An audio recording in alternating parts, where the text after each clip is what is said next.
Hello guys, welcome to my channel, and today we are going to make brown color. For this we need a container, a brush, some water, red color, yellow color and blue color. So let's get started. For this we'll need 2 parts of yellow color, 1 and 2, 1 part of blue color, and then just mix.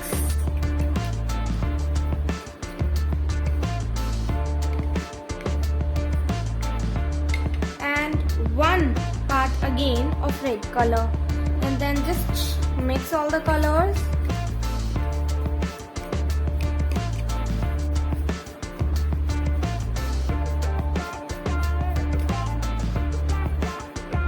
And here is our brown color. Let me show you by applying it on the paper.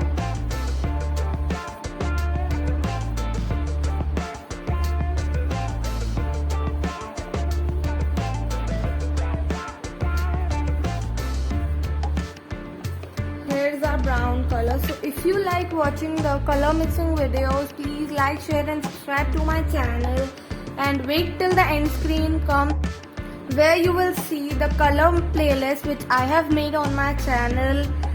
So thank you for watching and have a nice day.